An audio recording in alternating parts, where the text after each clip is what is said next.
So thank you for coming out this night, and thank John for coming here to speak to us.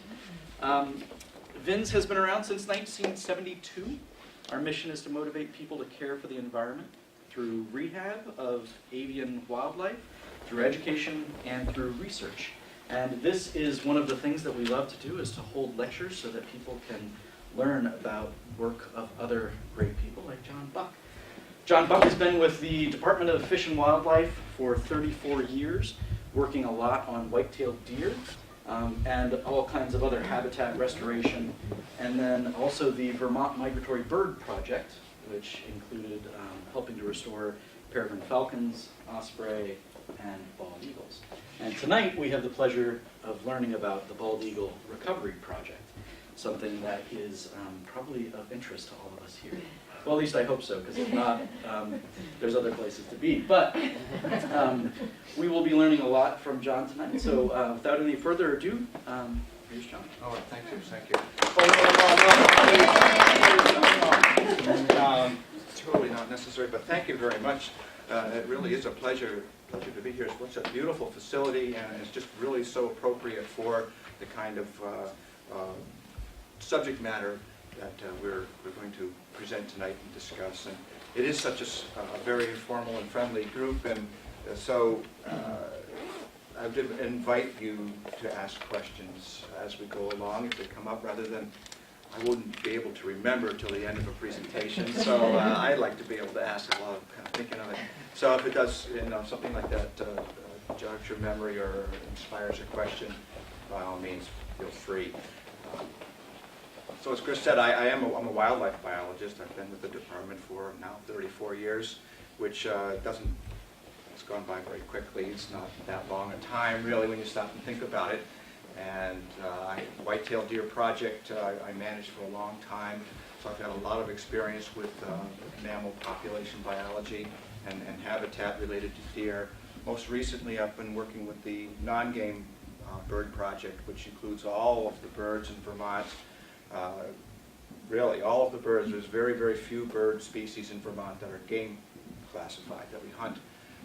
Ducks, geese, primarily, ruffed grouse, woodcock, few wading birds, but really that's it. Primarily, most of the birds that we're concerned with live among us in various fashions, and primarily they are forest birds. Vermont, and I'm sorry for you New Hampshire residents that are here, just I keep forgetting where I am, but we're so close to New Hampshire, and it's just a political boundary, really, when you think about it. It's, everything else, you're all neighbors, we're all neighbors, really, and it's just a matter of perspective. So the habitat and the species that inhabit the two states, maybe with the exception of the ocean coast, are very, very, very similar. So, northern forest birds and the field birds, the grassland birds that we have associated with our farms, and the wading birds and other water birds are all the same group of species. And principally, tonight we'll talk about bald eagles, because the two states are very, very important to one another politically with respect to restoration of bald eagles. And the reason I mention that is that when we talk about recovery, that's a very specific term relating to birds that are legally classified as endangered or threatened. And having that status requires us in some capacity to undertake restoration programs. Chris mentioned restoring other species that you're all very familiar with, maybe perhaps two of the marquee species being peregrine falcons, and this is Vermont again, and our common loon. The common loon is very common, once again, and so are peregrine falcons on a relative scale. Neither one of those, and the osprey too, those three species were delisted in 2005. So they no longer are threatened or endangered in a legal fashion. That doesn't mean that they don't require some level of care, which we provide, but it's still, in terms of legal definitions and other protections that go along with that. However, the bald eagle is on Vermont's state endangered list. It's a state endangered species, and as such receives additional levels of protection that most bird species, I should say all bird species, all migratory bird species you may be familiar with, are protected by a number of treaties and federal law and state law as well. But eagles, bald and golden, receive a couple of levels higher protection just because of who they are.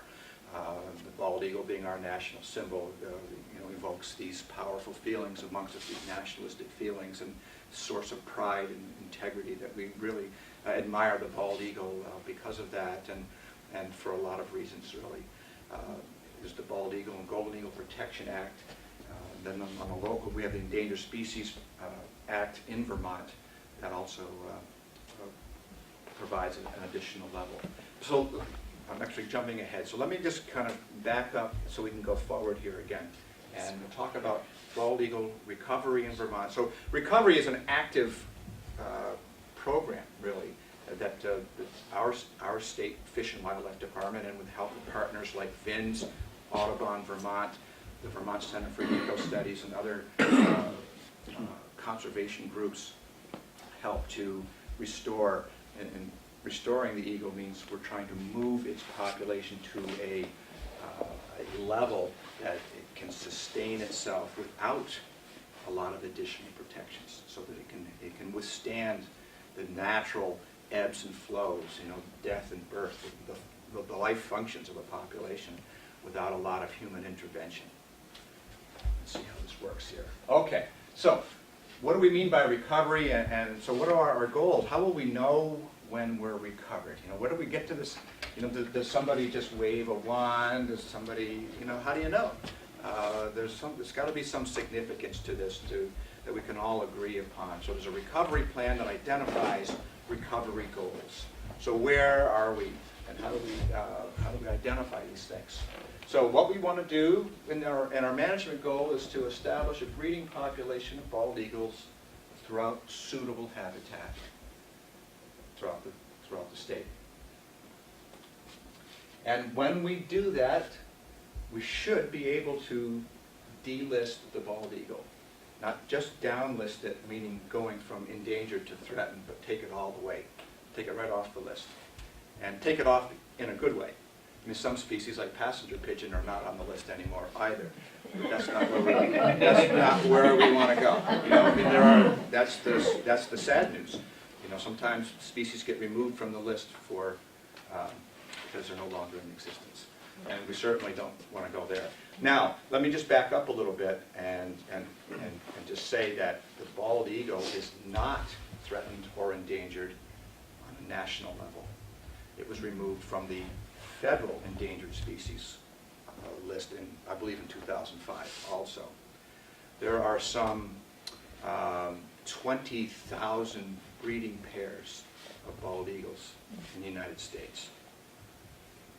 So that's way beyond sustainable, as long as we take care of things. I mean, there's nothing is forever and permanent and guaranteed, right? Death and taxes, I suppose. But beyond that, it's our responsibility to take care, because the bald eagles could get in trouble again if we're not careful and have a conservation mind. So, but for some unknown, unexplained reason, Vermont was the last state in the lower 48 to have a breeding pair of bald eagles since their demise in the mid-20th century. Luck of the draw, I suppose. Took them a while to find the Green Mountain State and make their way, inland a bit, but they're on their way. So, objectives. Okay, so you've seen the goal. So how do we get there? How do we know now, okay, we've reached the objective. We can maybe initiate some downlisting proceedings. Downlisting objectives. This is kind of a rolling average, but it's really meant to address sustainability and consistency. So over a 5-year breeding seasons, we're looking for at least 19 territorial pairs. And it's really 19 nesting pairs. We've kind of upgraded that a little bit. Territorial pairs mean that they're on the verge of nesting. The male and female are compatible. They're made a commitment to stay with one another They haven't built the nest yet necessarily. They're just kind of defining space for themselves. But the territories can ebb and flow depending upon other eagles and other forces of nature that are out there. So really we're talking about 19, and you're going to ask me, why 19? That's such an odd number. I'll get to that in a second. 19 nesting pairs, and this is really key now. So we have a breeding pair, for example, or 19 breeding pairs, right? So that's 38 eagles, 38 adult eagles. We want them, and so it's not only nesting and the fact that we've got potential reproduction, we need to have reproduction. You know, this whole part of sustainability is generation after generation after generation. And that's where we're trying to measure here now. So on an average, these nests will produce a fledgling per year over this 5-year average. It's a rolling average, so not just, we won't take just any 5-year blocks, it's 5 consecutive, or an average of 5 years. So you have ebbs and flows. Some years you have good, you have a great nesting season, and then some years you have terrible nesting season for whatever reason. And so these things do ebb and flow in nature, and we're looking to kind of smooth that out with a 5-year average so we can take into account these pluses and minuses. Okay, so that'll take us, and when we get to this point, that will take us to some discussions on downlisting from endangered to threatened status. It's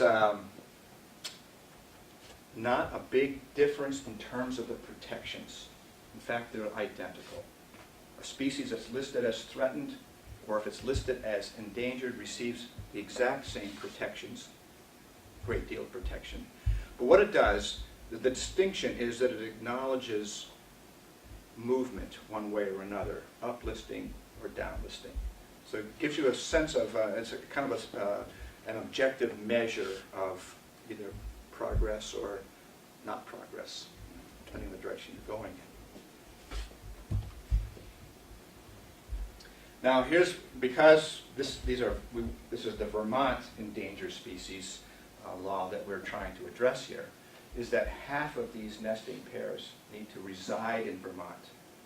So, no, I know it sounds very territorial, very provincial, very Green Mountainish, but it's, when you stop and think about it, if all of the nesting pairs were on the New Hampshire side of the Connecticut River, or on the New York side of Lake Champlain, can we say that the eagles are downlisted or should be downlisted, or what's the status of that population in Vermont? Because everybody who lives in New Hampshire is going to say, oh, wait a minute, those birds live in New Hampshire. I mean, so here's some of this political kind of thing that we have to address as well, you know, to really add some validity to a Vermont recovery plan. And then recognizes, too, that there's a lot of unoccupied eagle habitat in the state of Vermont.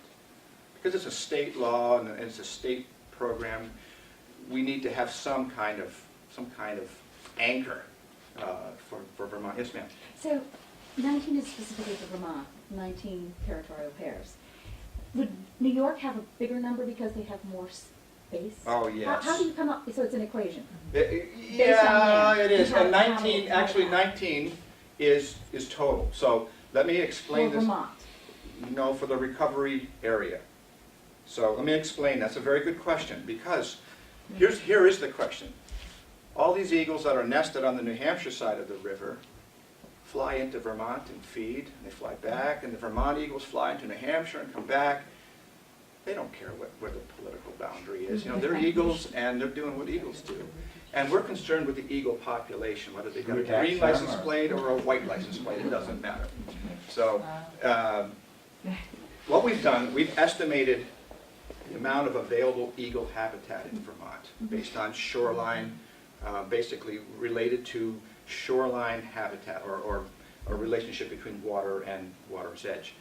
And over the major bodies of water, we're not a little tiny trickle of a stream, but the Ottaquechee River as an example, the White River, the Connecticut River, the major lakes of Vermont, etc.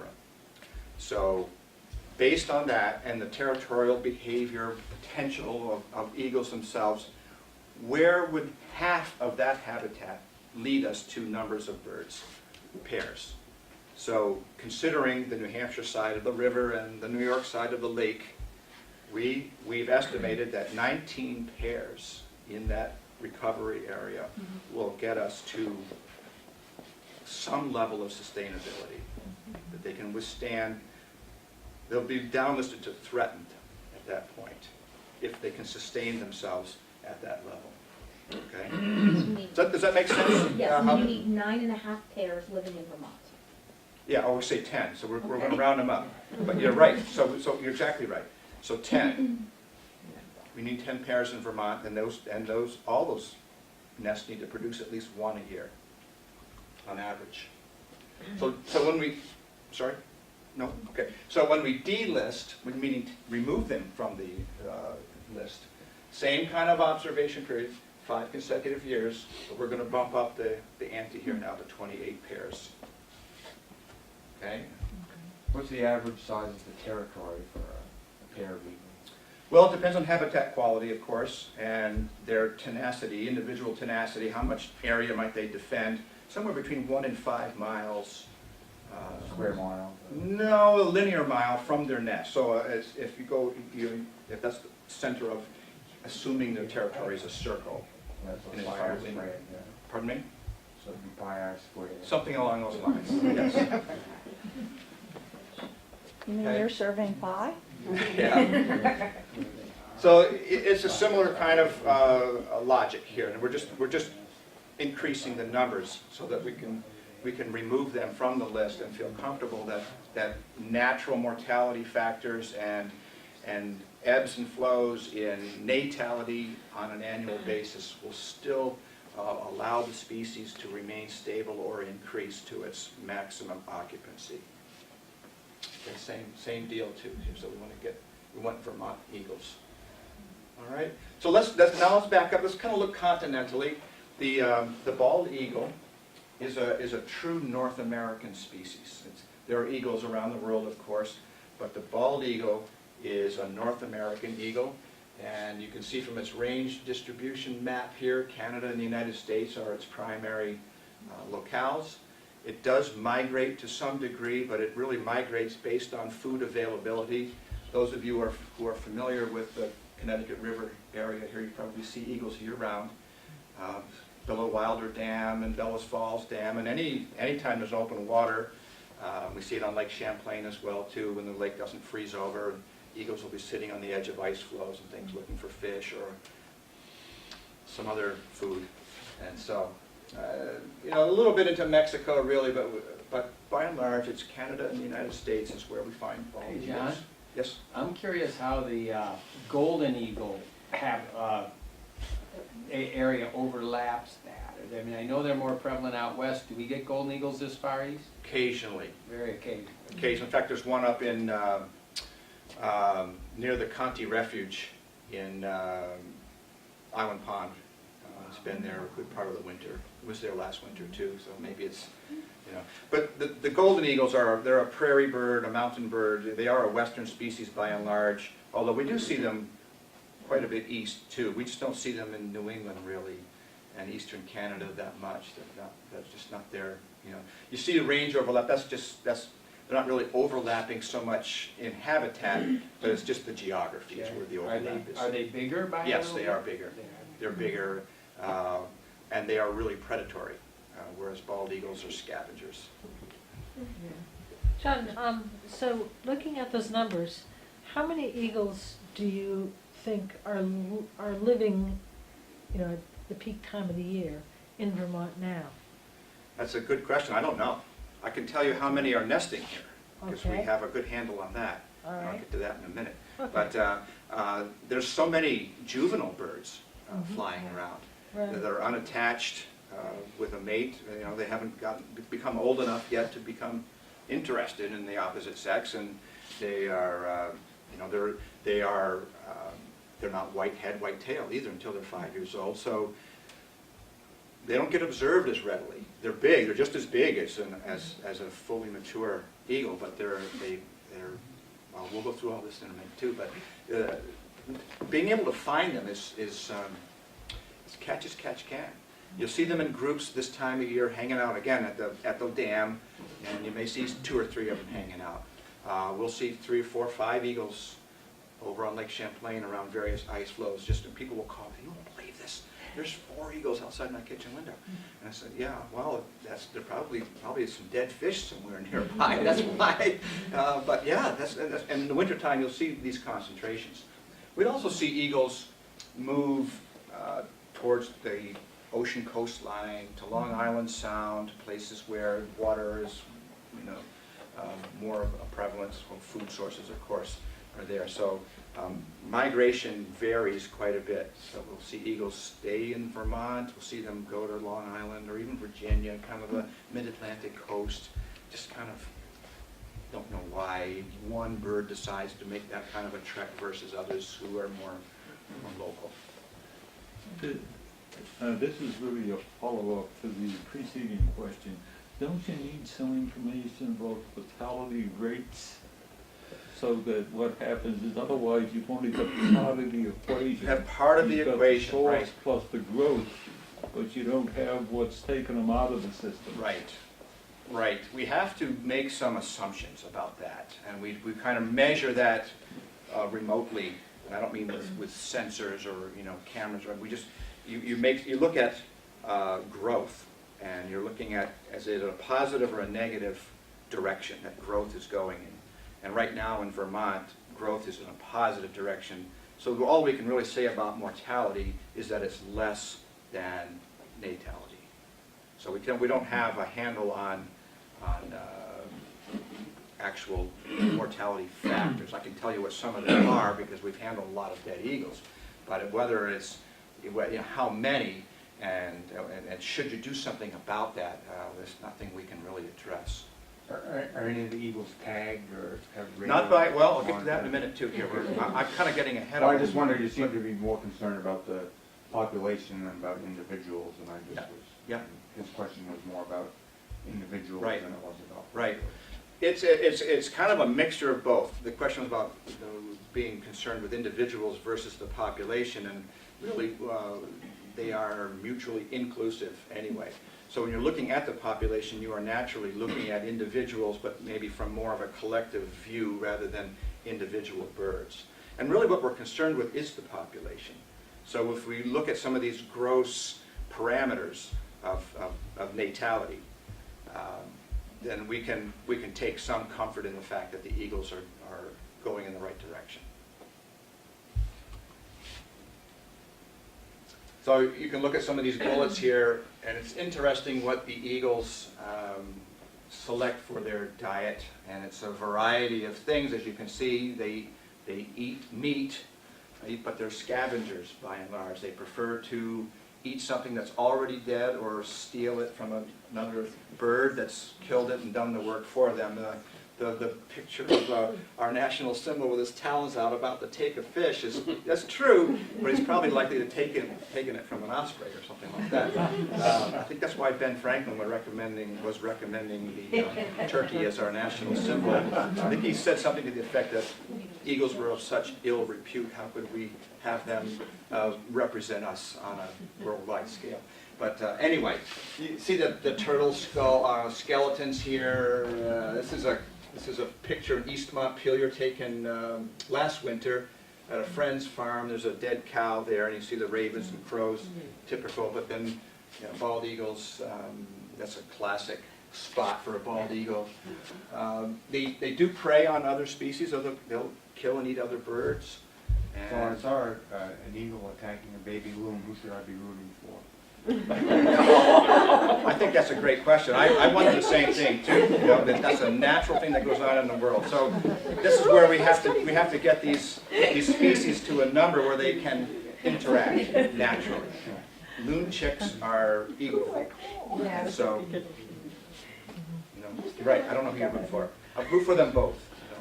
So when I was thinking about it, one of the things that is a problem for loons is lead sinkers, and I wondered if that was also a problem for eagles because Yes. they eat so much fish. And Yeah, it can be.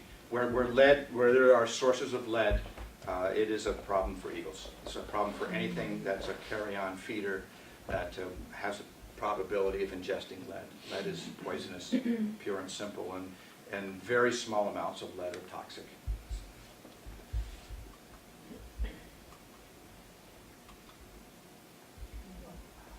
So there's a pretty elaborate life that the eagles live. They do pair for life, but they don't live together for life, which is kind of interesting. They Perfect. yeah, there's a lot of correlations we can draw here, so we can talk about that later. But I say to people that, you know, humans we're so self-centered that that we think that everything kind of resembles us or kind of doesn't, but maybe it's the other way around. Maybe we resemble the wild world a lot more than we care to admit. I don't know. But there is this whole, let me just go through this whole courtship thing. You know, courtship goes on, and you know, males will do foolish things to attract females, and she may accept him or not, and then when they decide that this thing might work out, they look for a nest site and begin to construct the nest site. But that's what their fidelity is linked to, is the nest, and not each other. Are they the same size, the male and female? No, the female is generally a little larger. A little larger? A little larger. They need to be next to, you know, most people need to, including me, I couldn't tell you male from female by looking at a single eagle. Yeah. And even if they're together, the bigger one, you'd say, well, I don't know, I guess it's probably a female because they're bigger, but there could be a big male, a small female. But generally speaking, trends-wise. So we have courtship, and then we have nest construction and egg laying.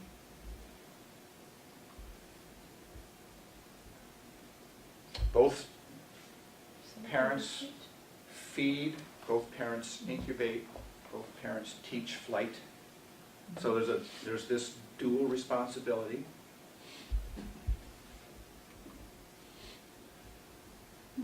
I mentioned earlier that all of this doesn't take place in the eagle's life until they're 5 years old, at least 5 years old. They may have urges and maybe attempt nesting, mating and courtship, etc. at age 4, but it's really quite rare. So, you know, there's a long time between hatching and time before they become parents, and then even before they become successful parents, because at age 5 they're young and inexperienced, and we know that that's not a good formula for being a successful parent. You can age them to some degree by feather development. You have to be really close to be able to do this, or have great field glasses or something. They grow up very, very fast.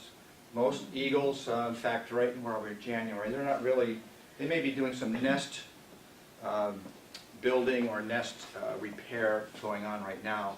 They won't be laying any eggs really until March.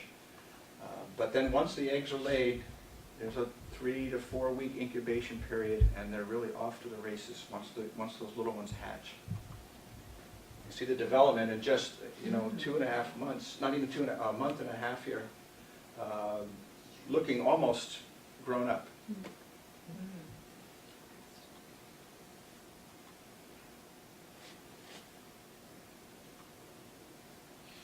So here's the kind of the big difference here. When you look at, if you get a chance to really get up close to an eagle in some fashion, that hatching year birds, these are the birds as the name implies, they were hatched. So hatching year birds that we're speaking of now would have been hatched in 2013. And in sometime in late July, early August, they will look like this. They'll be, yes ma'am? When do they fledge? If they're born in March? Well, the eggs are laid in March, so in early April, right? Fledge midsummer? Yes, Okay. yeah. So there's 3 months or so as they grow in the nest, and then we'll get to this here in just this bird at 96 days, so you're looking at, you know, just over 3 months. It's already very adult-like in size. So it no longer fits in the nest, because there's probably another one or even two others, siblings. 3 of them don't fit in the nest anymore. You'll see them kind of sitting around the rim of the nest. And the nest is huge. The nest is, you've probably seen eagles' nests, 6 feet across easily in diameter, and then 2 feet deep, 500 to 1,000 pounds of sticks. And they're not sticks, they're branches too. You've seen eagle, it's not Snow Robin's nest. It's a real structure. And it takes a while to build one of these things too, so it's quite impressive. But getting back to morphology, all dark chocolate brown is almost entirely brown, the hatching year birds, with dark eye, typical of raptors. Second year bird, little bit of white, more tawny brown, kind of fletching, all kind of mottled look to it, and a yellow eye, which is an adult eye. Kind of a mature bird would have that.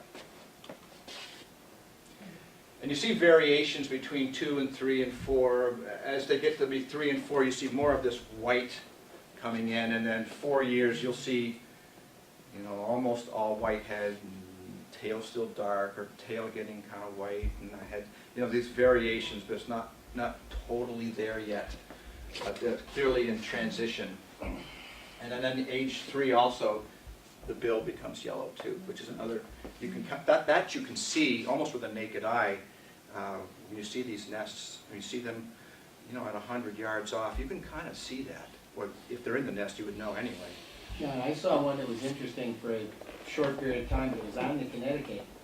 It had white head and tail, but the quills in the tail were still dark. All the quills. Yeah. And when it flew, you'd see these Oh yeah. lines of the quill. It must turn white maybe from the outside. Well, it could be in. replacing feathers is what it's doing. They'll molt and they need good flight feathers because they wear out from flapping. Usually the tail, of course, they were white, but Yeah. it molted new tail feathers Yeah. and an adult then. Yeah, probably what it was. Yeah. Yeah.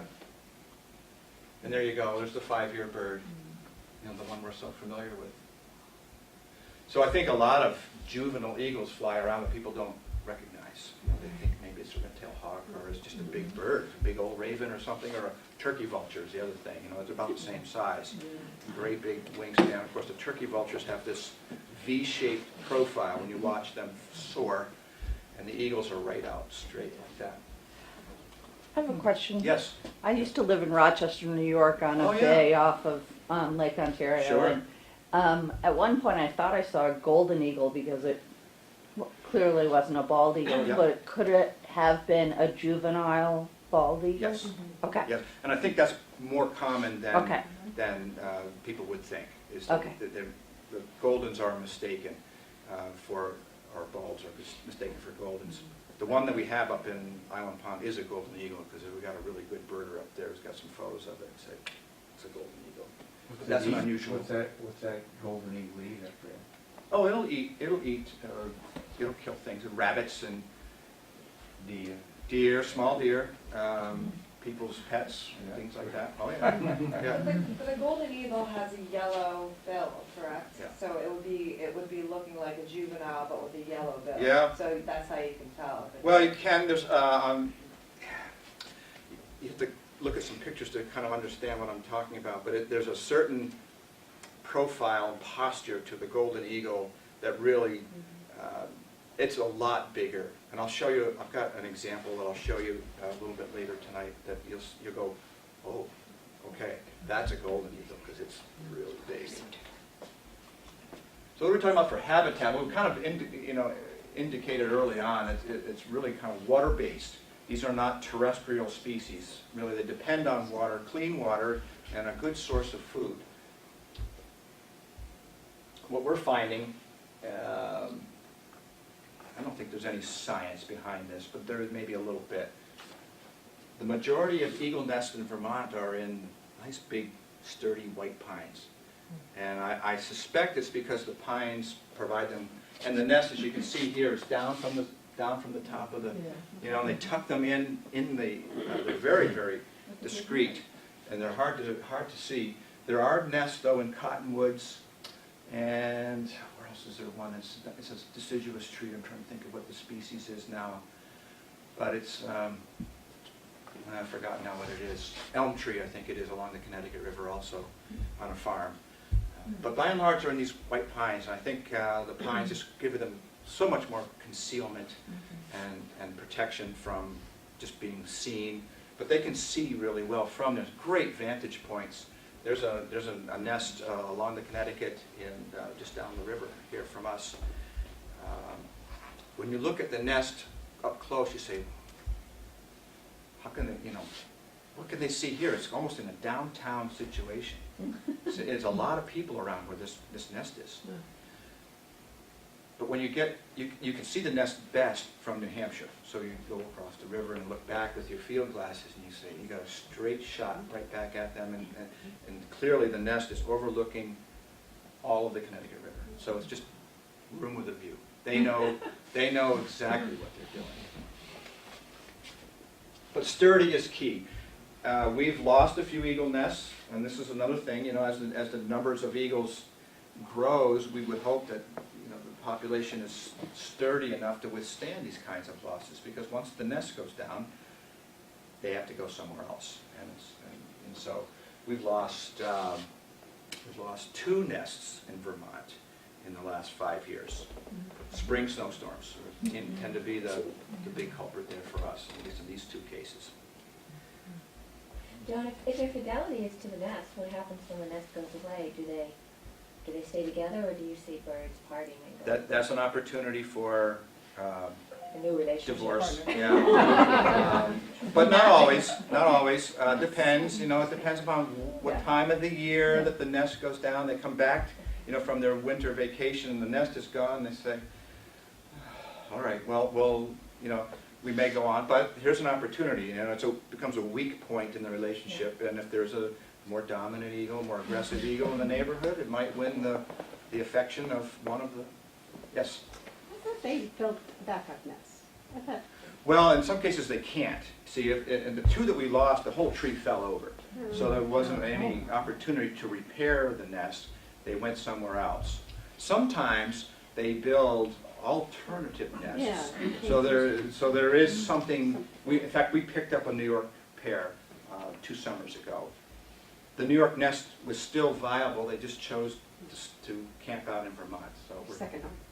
yeah, hopefully it's their primary home. That puts us in better stead with the recovery plan, but yes. So a little bit about the history of the eagles. We have them we hold them in such high regard, but that hasn't always been the case. Hasn't always been the case. In fact, eagles were extirpated from Vermont by around 1940, 45, something like that. So really we've been almost 60 years without eagles in Vermont.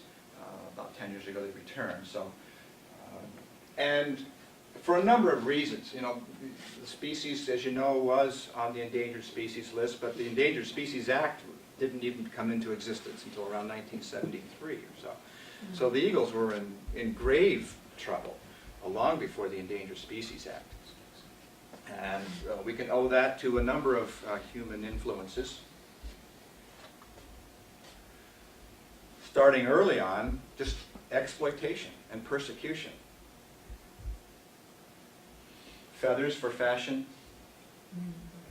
Eagles might kill chickens or livestock, and were persecuted for whatever concerns that we had as humans, for our livelihood, our food supply, other reasons. Low public esteem, maybe a trash bird, because they do maybe eat garbage. And the garbage meaning carry on, they don't have the same dignity that a bird of prey would have. These are all human values, though. It's very subjective, but nevertheless, it has an impact. Can't emphasize enough habitat loss. So I think species can withstand lots of mortality factors, pressures, if their habitat is robust, abundant, of high quality, they can reproduce and sustain themselves in remarkable ways. But you take away their ability to hide, to reproduce, to rear young. These are all basic life functions. And when those things are eliminated, you cut deeply into the ability of the species to sustain itself. No amount of predator shields or laws or anything else can sustain the population without these basic biological functions. And the 4 habitat qualities, food, shelter, water, and just space. And you take those away, or any part of those, and you cut deeply into the population. And then I think the most famous reason for loss of bald eagles, and it's really more of a nail in the coffin kind of situation here, but it's also subliminal, and it's pervasive, and it has this just behind the scenes kind of lethal effect, and that's environmental toxins, things that we can't see, things that we may use regularly on a daily basis just to make our lives more pleasant and such, out of pure ignorance, really. And until we see some of the manifestations of some of our actions. And so here's some classics, and lead, mercury, and just other heavy metals. Those components are still in our environment. They don't go away for a long time either, and we're still creating more of that. So these concerns continue long after DDT was banned, and the Silent Spring awareness that came with that. Clearly, removing DDT from the environment, at least the North American environment, has made a big difference in survivorship amongst all of our top-of-the-line birds. Every bird that's a bioaccumulator suffered from thin eggshells and poor reproduction as a result. But we still have continued threats to these species, and time will tell as to how serious some of those things are. I talked earlier about protections. So here's one of the very first, we recognized as a society that our wildlife species were a national treasure. They're a public resource. They belong to all of us, and all of us are responsible for that. But it wasn't until 1900 when the Lacey Act was enacted. Just a simple protection. Followed by, this is the most significant, and they're all significant, I don't mean to downplay them, but this is really significant because it protects all of the migratory birds just because. Not if you move them, not if you hunt them, not if you take them illegally, just because they're valuable and they live in North America. And this treaty is with Canada, with Great Britain, Russia, and Japan, and Mexico. It's a treaty. That means Congress acted on it. It had to have the president's signature, and we had to engage other countries. So it's a monumental piece of legislation. It's not just an act, it's a treaty. And Lacey Act, Migratory Bird Treaty Act, still in effect today. Powerful pieces of legislation. And unfortunately, we need legislation along with our other efforts to sustain our natural resources. I mentioned this, the Bald Eagle and Golden Eagle Protection Act. It's really what it is. It's the MBTA on steroids, kind of, if you think of it that way. It's just, rather than just saying migratory birds, it just points to bald eagles and golden eagles. And thou shalt not, these species here, basically. Because you can't nest alive, dead parts, anything like that. You can't do that with song sparrow either, technically. Because it's a migratory bird. And at the state level, we have our own Endangered Species Act, which mimics the federal act. It basically says the same thing, but it's within the authority of the sovereign state of Vermont. New Hampshire has a similar act. The bald eagle is not an endangered species in New Hampshire. It's either threatened or it's a species of special concern, though. We have our Land Use and Development Act, Act 250, under Criterion 8, talks about all of these aesthetics, irreplaceable natural areas, necessary wildlife habitat, and endangered species.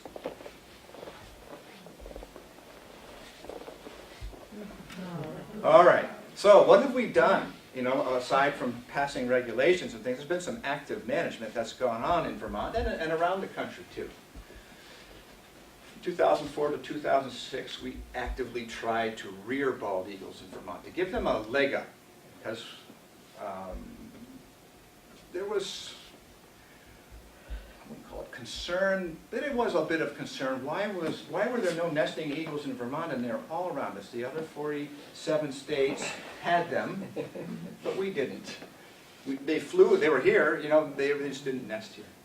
They were across the river, you know, but they weren't here. So, what happens? Anyway, at Dead Creek Wildlife Management Area in Addison, we constructed human-made residence for eagles. And hacking, if you're not familiar, is a term given to the artificial rearing of birds, raptors in particular. This is a technique that was very successful for our peregrine falcon restoration. We did the same thing with peregrines. Only instead of the nice, comfortable confines of flat Addison County, the peregrines were hacked on the side of cliffs and you know, Mount Mansfield and Mount Pisgah and places like that. Where'd the eaglets come from? The eaglets came from, let's see if we have it up here, I can't remember it. I think, if it doesn't say, I'll tell you right now. They were orphans. The parents had been killed by trains or automobiles or, you know, things like that happen. And so the eaglets were recovered in Maryland and in Virginia primarily. I think Pennsylvania too, but Maryland and Virginia were the source of our eagles. And over the 3-year period, they were brought up as little hatchlings, basically, and they were hand-reared.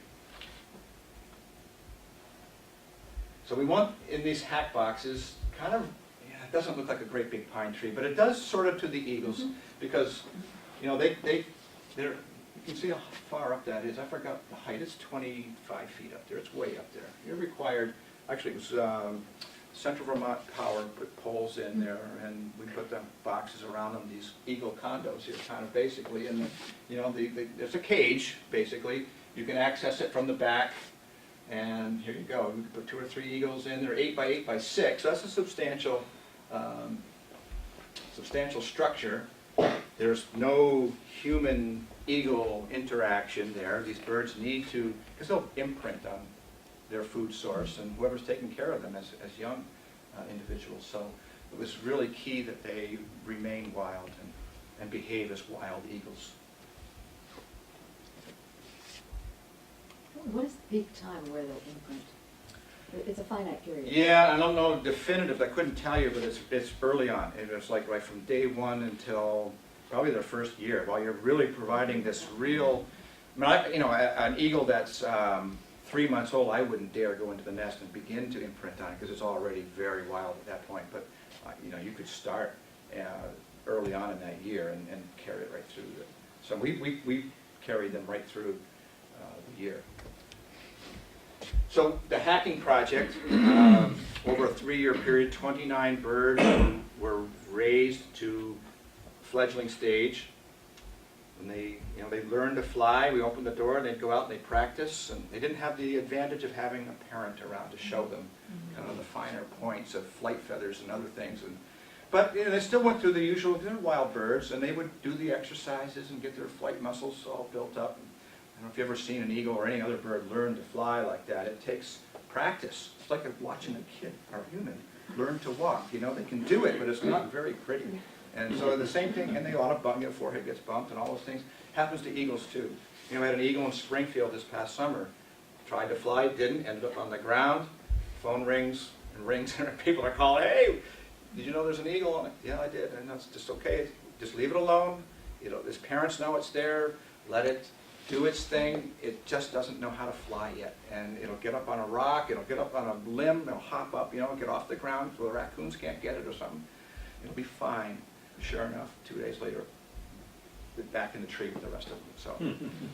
So, not always a happy ending, but typically that happens. You know, they learn to fly. They crash into things. They can't get back in the nest, and they start whining. You know, like, parents are like, oh, You figure it out. You'll get back up here. But they talk to it, and they'll let it know that it's okay. This happens. You'll get back in the nest soon enough. But we're right here. Don't worry, kind of a thing. What we've been doing for a very long time, but this just shows you since 2001. We've been going back about 30 years on this, and this is a. It's all right. No trouble. Of course, you brought a daughter, so she's trying to... I understand. I understand. I had my kids turn mine off before I came down. So it's okay. No, it's quite all right. How embarrassing. I understand. It happens to all of us. Don't worry about it. What we do without our kids. I understand. Thank you, kids. So we've been, this is a national survey, and all states, New Hampshire participates in this as well. We go out consecutive weekends in January. This survey just concluded, and we just count eagles. There's a series of routes that volunteers drive, and they're looking for eagles. And it just kind of gives you a little finger on the pulse kind of a thing. There's so many variables in play when you count on any one particular day. You can imagine in a blinding snowstorm, and that's the survey day, you're not going to see too many eagles, you know. If it happens to be a beautiful sunny day and there had been a storm 2 days before, maybe a whole bunch of eagles got blown in from Canada, and they're sitting on Lake Champlain feeding and resting and stuff. The ice storm a couple of weeks ago, there were all kinds of eagles sitting on Lake Champlain, you know, some of them all iced down. It was really quite a sight. But they managed, you know, they managed. So you see this ebb and flow, but it's a monitoring effort, and we try to segregate them between adults and immatures, and sometimes we can't really tell they're too far away. But it's, again, a monitoring effort. Oops. Okay.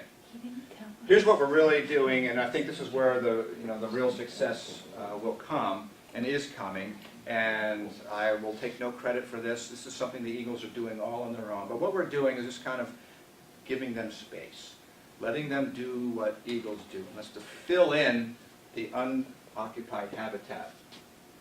This is that nest I was telling you. It's just Windsor. You can't tell anybody where this nest is, okay? This is top secret. Top secret information, please. This is Route 5, and the eagle's nest is on Route 5. This is the nest I was telling you about, and here they are, and you know, here's the nest. The Connecticut River.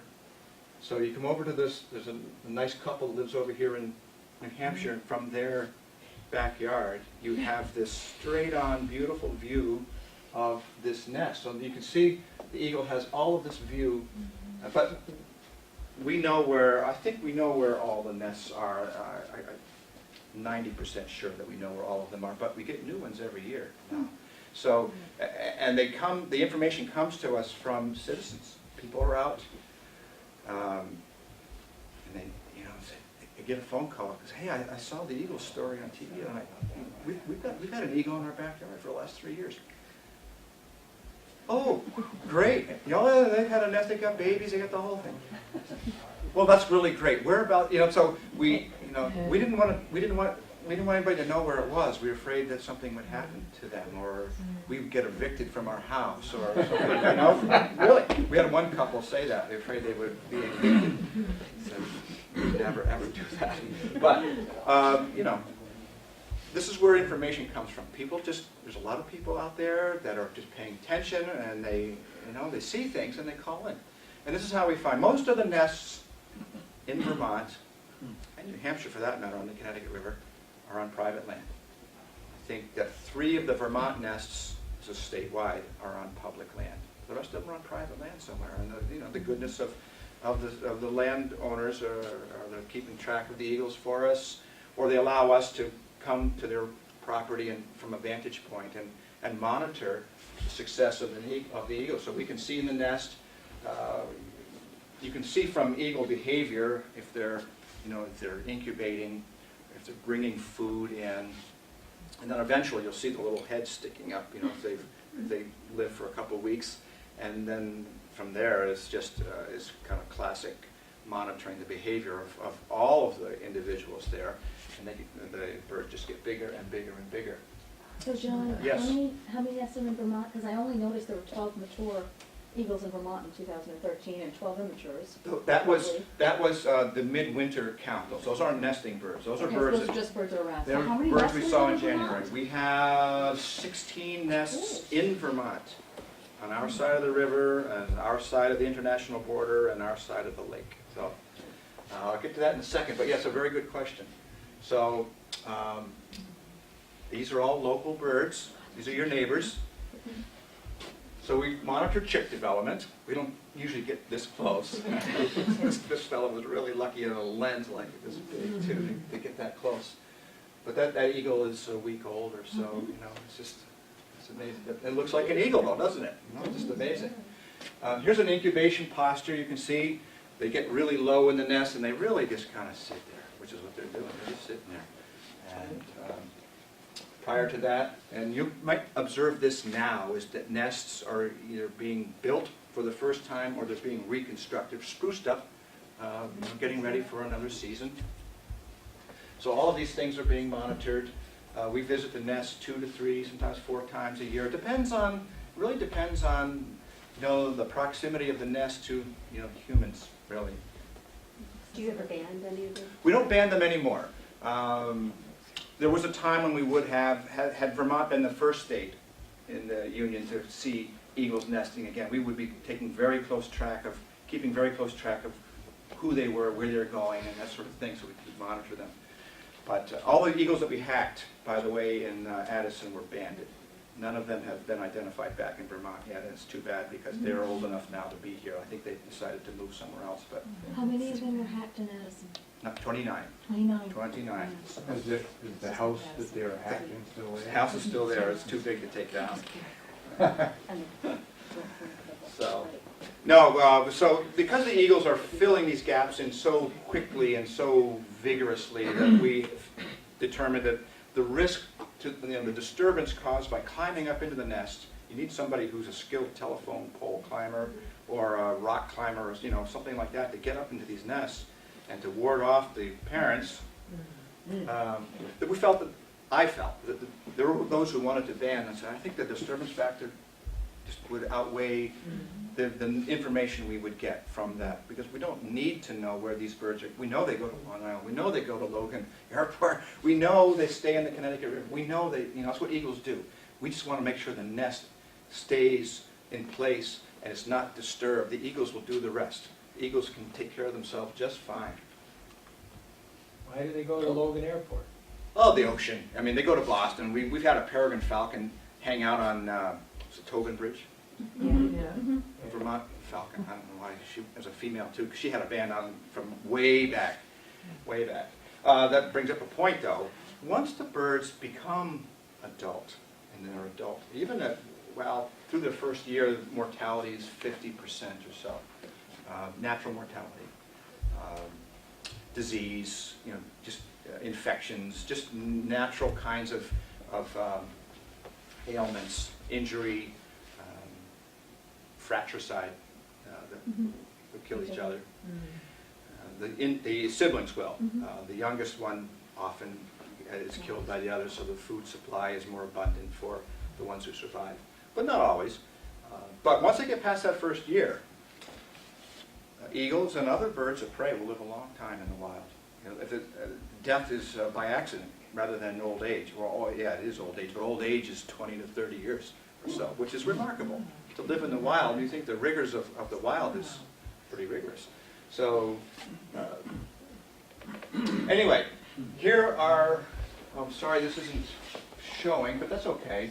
This is as of last nesting season.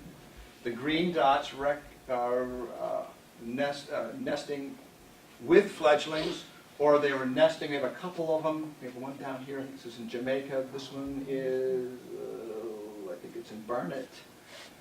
There's a nest, there's a pair. They appeared to be incubating, but there was no evidence of successful offspring.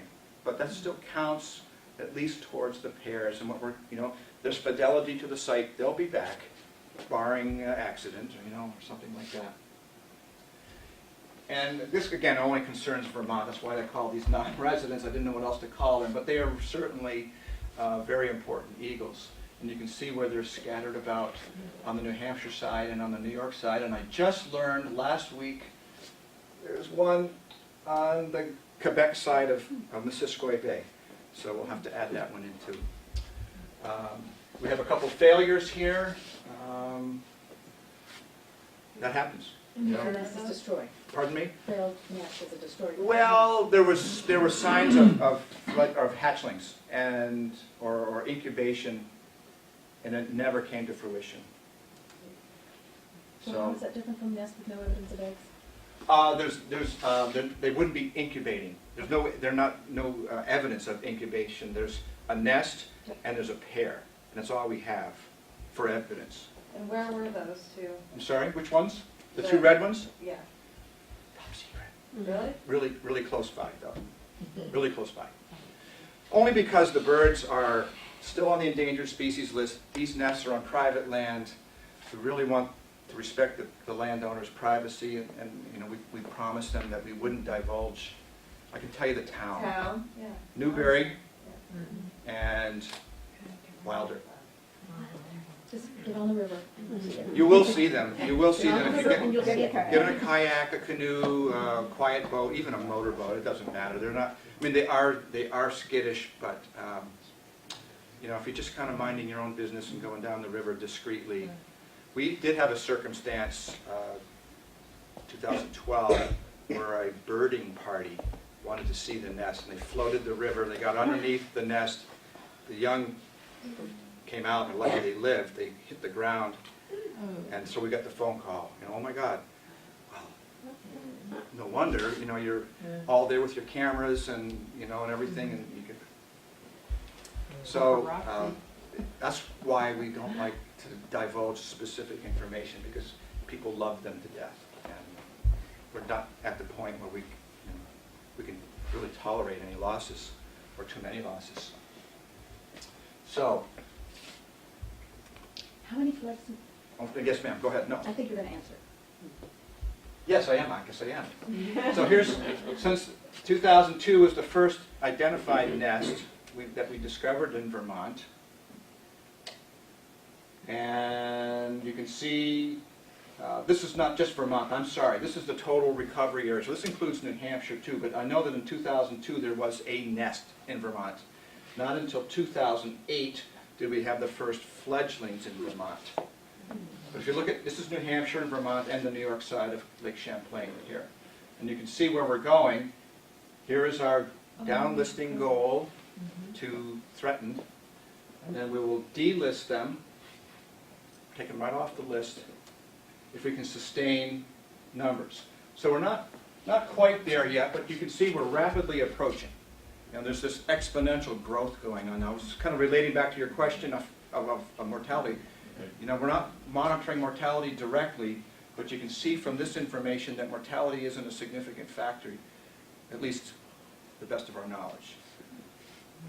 If we were seeing this thing kind of just bounce around here, we might suspect mortality factors were, you know, as the eagles' numbers increased, mortality started to increase and started to counteract any natality. It could be habitat saturation. We may have underestimated or overestimated available habitat, and the eagles are totally saturated in their habitat.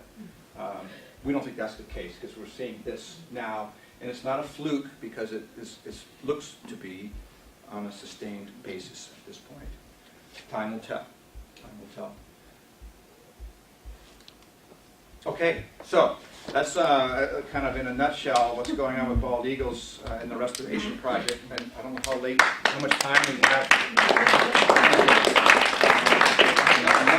A number of hands-on things, and just to tell you how serious this Bald Eagle and Golden Eagle Protection Act is.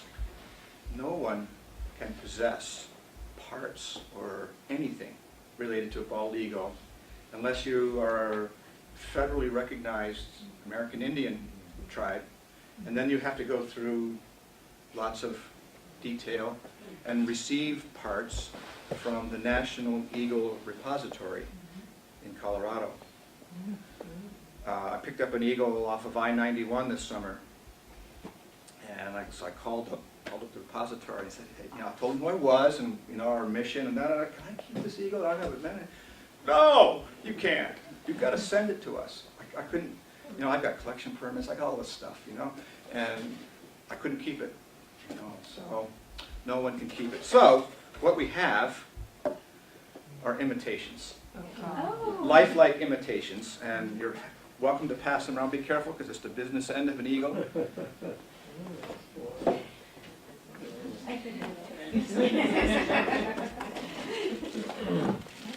And the same with, would be an eagle egg. Oh, wow. Not a real egg, it's plastic or something. But don't drop it. Yes, ma'am. I guess it was about 10 years ago, VINS had a, one of the exhibit birds that became ill, and all kinds of vets became involved, and it fell off its perch and broke its leg, and got surgery, and a titanium plate was put in the leg and everything. I don't know if you remember this. And eventually, about a week later, it passed away. And you had to call up the federal repository and report the death and everything like that. And they sent out samples of tissue to California lab to determine death. Turned out it had a heart attack. Turned out that it was not 40 like we thought. He was in his 50s. Yeah. So Yeah. perfectly all right. Yeah. Fell off his perch and had a heart attack. Yeah. But we then received a box about the size of a television box, an old-fashioned television box, about this big, from the federal repository, and it came with styrofoam, peanuts, and instructions, and the whole thing. And we had to call up the federal repository, and it's a strange phone number at the Pentagon, and then you get referred, and we had very specific instructions with, you know, it must be, you know, dry ice and this and that, it must be wrapped up. And they actually had us, and I know Chris works with this, with reporting molting feathers here. You have to report every single feather that's molted and return it. And they'll call you up and say, you're missing flight feather 29, where is it? And so they keep a fantastic track of every single piece of part. But it was a hard loss for them when that bird passed away. But I'm sure. It was a great experience to work with, you know, that part of the government that was solely in charge of all these pieces and parts. Yeah, I know. Yeah. I've spoken with him on the phone. So this is a fun thing. I don't know who decided to put this together, but I think it's a fabulous thing. It's really more like, how do I get it back in the bag afterwards? But they're silhouettes of our native raptors. So you hotshot birders in the audience might recognize these silhouettes. Anybody be bold here? Cooper? It's an exhibitor, yeah. And I would give it to you, Cooper's sharp. It says sharp shin on the back, but there's such overlap between the two of them that, you know.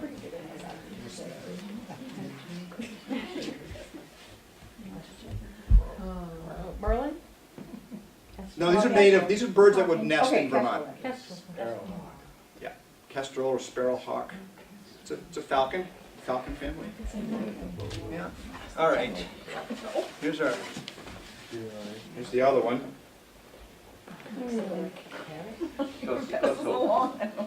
This is the peregrine falcon. You guys get to touch the feet. Yes, See the- yes, and we're ready to. I'm holding the wing. I'm sorry. The nice fighter jet shaped wings. Okay. All right. So let's find. Here we go. Here's a familiar silhouette in the summertime. I think this reminds me of summer so much.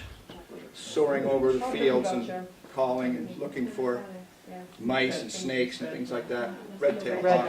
Yeah. And that's the actual size of Yeah, it's about 5 feet wingspan. So, there's a whole bunch of others here too, but let's look at, here's our guest of the evening. So here's the bald eagle. See the size is pretty remarkable. 6 feet roughly. Yeah. And so if I could put it on a prop, it would. But you see, it's, how many of you have seen a bald eagle in Vermont? Yeah. So I'm preaching to the choir here, but it's they are huge, and I still get, and I get phone calls to the same effect. People see an eagle and they just melt. It's just such a sight, regardless of what the eagle's doing, even if it's on top of a dead cow or something like that. People look at it and they see the eagle and they go, "Oh my God, that is some bird."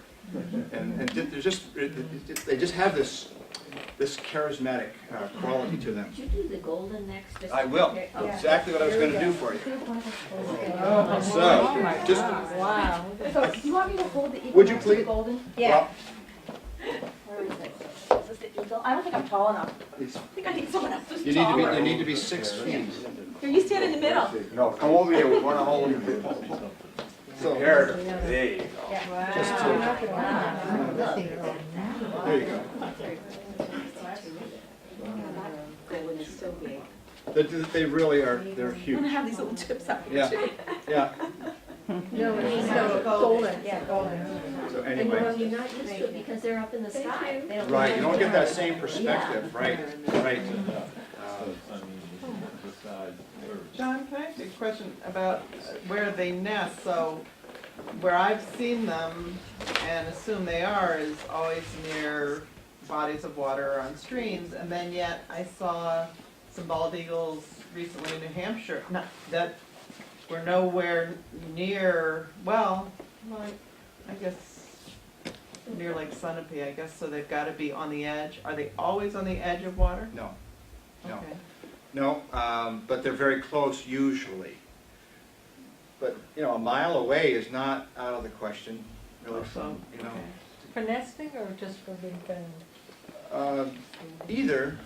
Most of Yeah. the nests that we know of are really on the water or within. Yeah, see, this nest is on some cliffs near New London, New Hampshire. Maybe, probably a half mile or a mile away from Lake Sunapee. Yeah. And I was surprised to see him there, because it was new. Yeah. Yeah. Well, that's I'd say a little out of the ordinary then. Typically, they're really attracted to the water. So, when you talk about habitat, everything is on either, the Connecticut River or the Lake Champlain kind of waterway valley. There isn't a Well, no, we have nests on the major rivers of Vermont and the major rivers of New Hampshire as well, too.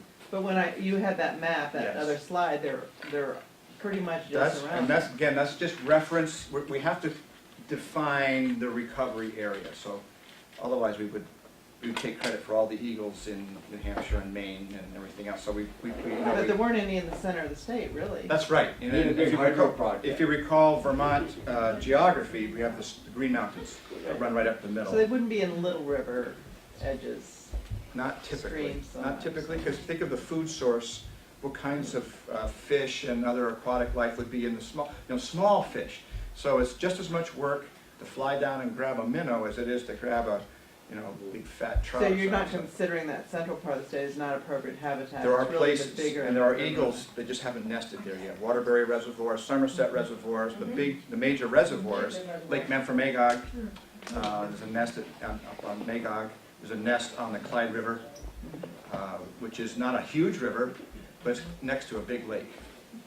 So, again, it ties back in. But it's a very good question, because if you just look at the geography of the state, and it's an interesting pattern, but the eagles are located on the periphery.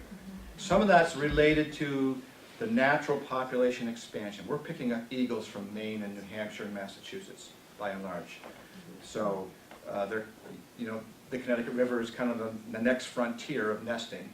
And we're getting a few coming up the Hudson River, and they're ending up on Lake Champlain, and then from Canada as well. So they're filling in these spaces. And I think I've seen eagles on Somerset, I've seen eagles on Waterbury Reservoir.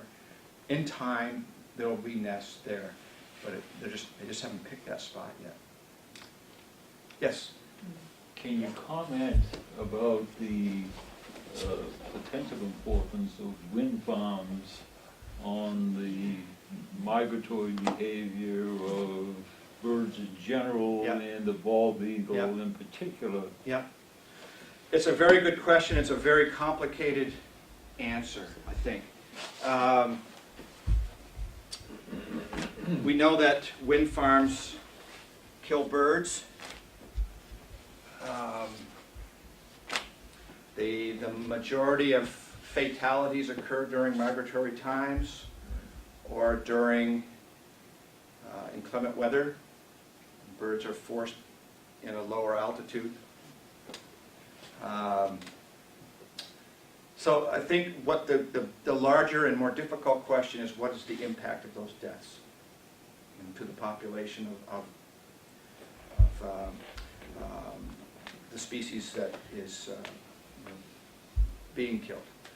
And it's a variety of species, so it's not any one particular.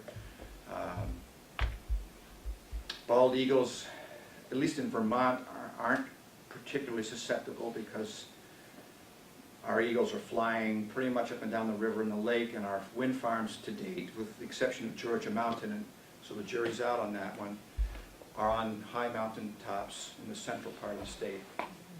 So the deaths that we're seeing in these wind farms are songbirds, for lack of a better, a general classification. I think that the difficult question for us and for all of us is what is the impact of, and real numbers are, 4 ruby crown kinglets at Sheffield, for example. Is that a significant loss? Is the loss of those kinglets worth the megawatts generated by the wind farm? These are value questions. I don't have the answer to that. But I think that, for me, as a scientist, it's what it comes down to, is weighing, are the megawatts generated worth the loss? I think that's what we always weigh, these questions, the difficult questions. The eagle that was killed on Interstate 91 this summer by a car, was the ease of transportation or commerce or whatever the interstate does for us, is it worth the loss of the eagle? I don't know if there's a real answer to that. So the jury is still out in a significant way on the impact of wind farms, because we have a farm and maybe 20 birds get killed there in the summertime, or during the time they're in Vermont, from say May to October roughly, or late April to October. Okay, but then there is the cumulative effect up and down the Atlantic seaboard, for example. So the birds, as they migrate, are subjected to every wind farm on the way down. It's cumulative loss. Then the even stickier question is, what percent of loss to wind farms, total bird mortality, what percentage is based on wind versus total mortality when you look at house cats, you look at tall buildings with glass, a lot of glass windows, automobiles, trains. A lot of eagles get killed by Amtrak and Central Vermont Railway and all, just in the course of human existence. I suppose it's a... But is it a lot of the science already under control? In other words, we understand the predator-prey type problems, and you've got to sort of know what the sources are. And then, as you pointed out, you need mortality rates. But in fishery dynamics, for example, they do a lot of studies of that type in order to determine whether or not that population is at a level to sustain itself, in which case they're okay, or we have to put in new regulations in order to protect that particular stock. Yep. No, it's a very good question, and the fisheries people have always been the envy of the natural world, because fish live in a closed population. You know where they are. You know, they're not going to leave the river. Whereas birds are all over the place. They're in places where you can't measure how many there are, basically. So it's very, very difficult to say, you know, how many ruby-crowned kinglets are there to begin with. So is 4 a tolerable loss? Does the loss of those 4 birds replace loss? Is it a, you know, is it an additive or a compensatory kind of mortality? Is it made up somewhere else? Is there greater survivorship somewhere else? Because they're really, really big and almost impossible questions to ask. So we end up looking at wind, in this case, as on a case-by-case basis, and we're seeking information still. We still don't even know what kinds of mortality are likely. Seems like if you did what a windmill did, you'd be subject to persecution under the federal law for... Yes, if you did it on purpose. I mean, this is the kind of the legal language. I'm not an attorney, but it was a joke. I understand. No, but it's a good point because it gets raised at public hearings. Trust me, is that, you know, killing a bald eagle in the act of a lawful act is not against the law. You know, you're not going to go to jail for that. But something has to be done. I mean, you have to address it, but it's not like you committed a crime. You see. Amtrak kills an eagle because it's feeding on a dead deer on the railroad track. It's not against the law. It happens, but you know, we need to monitor these kinds of things so that if it does have biological implications, what kinds of mediation, what kinds of mitigation? You can test it yourself. Next time you find one on I-91 and you call it in, tell them you ran over it, see what happens. Yeah. I'm not going to call the guys at the Eagle Repository. I can tell you that. How many eagles actually have been killed from the windmills? In Vermont? In Vermont. None today. So I feel like they're, you know, for the weighing aspect of this, like, for example, you know, Vermont Yankee, and that's nuclear power, how much stink that they're putting up about these windmills being there when it's like this amazing natural resource, and how it really revolves around these birds, and especially eagles. Like, I have heard that all of these eagles are dying because of these windmills, and really there aren't any. You know, in there are cases where eagles have been killed at wind sites, but not in Vermont. And there was one very famous case in Altamont Pass, California, years ago, one of the very first major wind farms, and a lot of golden eagles were killed. A lot of modifications have been made to wind farms to kind of try to address some of the common factors contributing to mortality. A lot of changes have taken place. It doesn't eliminate the mortality, though, and so it's a very good question. I mean, all this stuff is so heavily driven by our own personal values of what we think is important. It's important to us individually.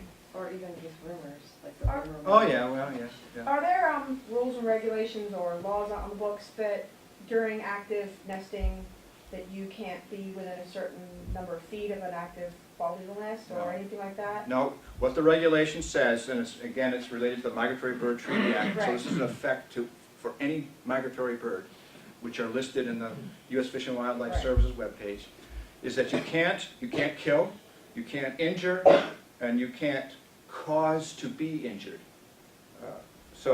And you can't disturb the nest or the eggs while it's active. So killing the bird is obvious.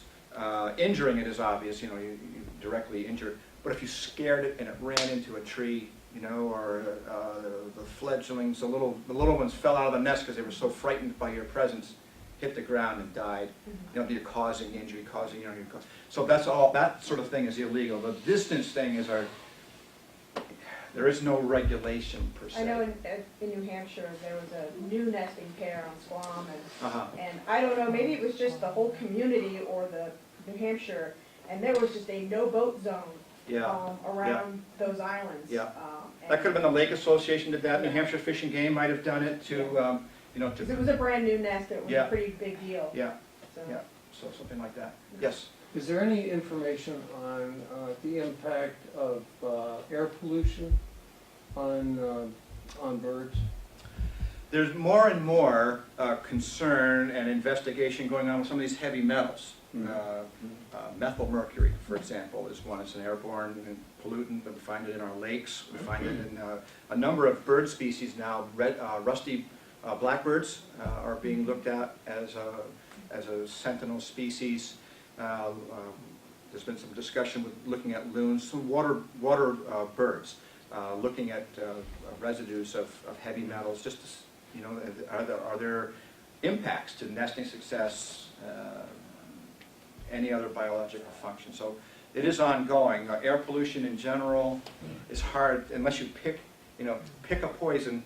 Yeah. You really need to test for lead or mercury. You can't test for pollution necessarily. Well, humans get asthma from various particles Yeah. in the Yeah. atmosphere, and I would think birds would be affected too, because Yeah. they're breathing and they're... Quite possibly. I'm thinking some of that might be related to proximity Yeah. to the source. Coal miners are more likely to have lung disease than somebody who Right. lives in Vermont, for example. Right. Thanks. So there's a lot going on out there. Yes, ma'am. I used to live in Jackson, Wyoming, and they had a webcam for an osprey nest, which was really cool to Yeah. watch. Do you know of any webcams for eagle nests? As a matter of fact. As a matter of fact. At VINS in our enclosure. Oh, yes? I have a website and you can see it. Oh, very cool. Well, I used to watch endlessly. I bet if you went online and did a search and just did Eagle Cam or something like that, you'd come up with lots of hits. Okay. So, another question. Yes. I feel extremely privileged because I see these eagles like daily. So I feel like I know certain pairs Yeah. and things, and I've had unbelievably amazing experiences that I've actually even gotten on film where we took a group of people kayaking down the Connecticut River, and just as you come from the White into the Connecticut, Yes. there was a pair sitting on a tree branch, which I had seen before. And part of the group was waiting for us. They had gone ahead and had already seen the eagle. And so my group was behind, and Pete had yelled out that there was a peregrine. And one of the eagles got off of the branch and flew right over my head. I mean, like, I'm talking like feet. I felt like I could have whacked it with my paddle, which I wouldn't have done. But he flew around, made a bunch of noise. Both of them called back and forth to each other, and then the one that was on the tree branch was also calling out. And then he turned around and went back to land on the tree branch, and when he landed, the branch broke. And both eagles came flying out off the branch and kind of just swooped down and took off back down the river. But it was an incredible experience. Wow. And I've seen lots of the legends. So this year especially, we saw at least 5. I saw 5 that were together. Like they had all flown by, and the only reason I knew that that's what they were was because as they were flying downriver, the 2 that were on the side of this river were calling like out to them, like, oh, as a warning, like, see ya, go by, you know, or whatever. So there was another nesting pair downstream further that were sitting up on a branch, and I wouldn't even have known that they were there. Yeah. Because we would have gone right by them. No, I've had similar experiences. Going down a river. This is the Missisquoi River, and the same thing. And we're going down. We're looking for black terns, and the eagles were dropping out of trees like raindrops. I mean, I'm exaggerating a little bit, but here you are in this dense forest cover, hanging over the river, and it looks very serene, and there's like nothing. And here's these great big birds down and out in front of a dozen eagles. This is on the National Wildlife Refuge, so it's like kind of a good spot for them. But anyway, so I think we're kind of running out of time. I think that's a great story, both of those stories to end on, and the reason that we can see those things is in large part to people just like John Bach. Well, no, it's really, it's all to you. It's really, it's tax dollars, it's donations to the Non-Game Wildlife Fund, it's VINS, it's just people making a difference. It's not one person necessarily. Thank you anyhow. Thank you. I would like to say John kicks off our our lecture series. If you haven't gotten a flyer, there are some on the table. We have lectures. The next one is on the 6th of February. Same place, same Thursday, but just a few weeks from now. And the title? And the what? And the title? The title is a Suite of Ecological Studies slated for the Connecticut River. It's by John Raganese from TransCanada. So with the delisting of some of the areas of the river you can be talking about. So join us again, and thank you all. Have a wonderful evening, and thank you for coming.